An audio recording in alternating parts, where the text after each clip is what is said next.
Hey, what's going on? I'm Matt O'Leary back with another video, and today I'll be talking about the New York Jets and how they are on DeShaun Watson's list of three teams that he could be traded to. Before we get started today, I just wanted to mention you can follow me on social media at Matt O'Leary NY.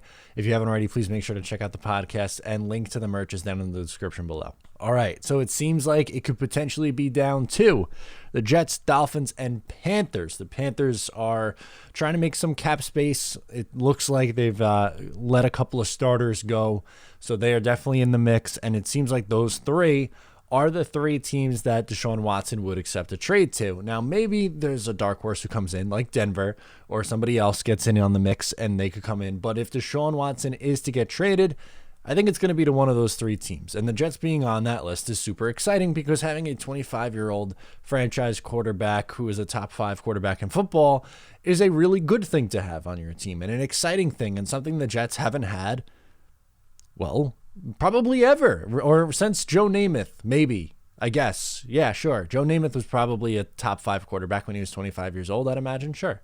The point here is the Jets are in on the mix, which makes a ton of sense. And what I wanted to do in today's video, we know the three teams that are on the list, Jets, Panthers, and Dolphins. What could each one of those teams offer, and who could potentially have the best package? We'll start with the New York Jets and their 2021 draft picks that could be on the move.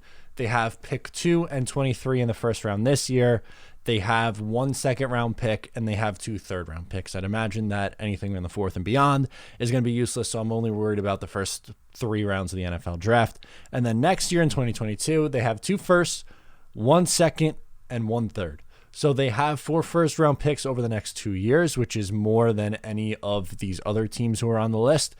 And they also have, I'll give you 2 players who could potentially be moved. The only ones would be Sam Darnold and Quinnen Williams, who I could see being moved in a trade. And I don't want to move Quinnen Williams, and I think you can get DeShaun Watson without having to move a player like Quinnen Williams. I think you could do it for just draft picks and figure something out. But those are the 2 players in Darnold and Williams. They seem like the most tradable assets that the Jets have. You're not going to trade Becton. You're not going to trade Mims, someone who's going to cost you money against the cap, stuff like that, by moving on too early from him. So ultimately here, I expect something to get done with just picks. But if you needed a couple of players as well, those seem like the 2 main guys. As for the Miami Dolphins, they have pick 3 and 18 this year, so 2 first-rounders. Pick 36 and 50, thank you, Texans, and a round 3 selection. Next year, they just have 1 pick in round 1, 1 pick in round 2, 1 pick in round 3. So they have, 4 top 50 picks in the NFL draft, thanks to the Houston Texans. Now, they could offer a ton, and they could also offer Tua Tagovailoa, which may be intriguing to the Texans. My one caveat with the Miami Dolphins, it always goes back to this. Do we admit our mistake and say, you know what, we shouldn't have done that? Let's bite the bullet and trade back for our selection that we would have had anyway?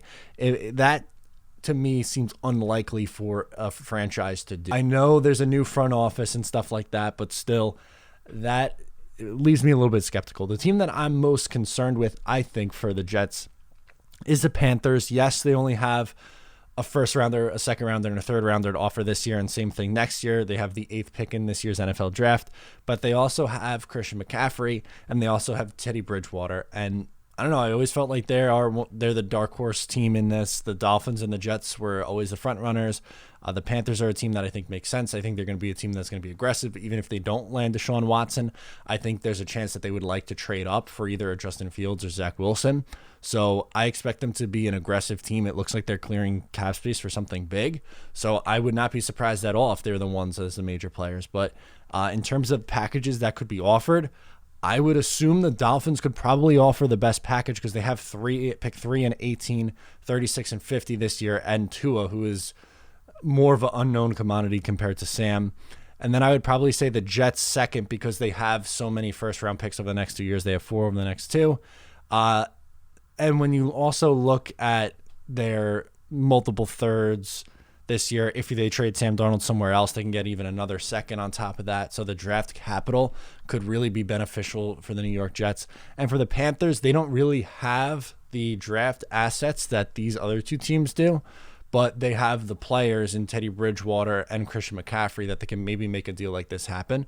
So I'm really curious to see what happens over the next few weeks. I think this is going to be a slow developing thing, but having the Jets on this list is something that you should be excited about if you're a New York Jets fan, because like I said, having a quarterback of this caliber would be super exciting.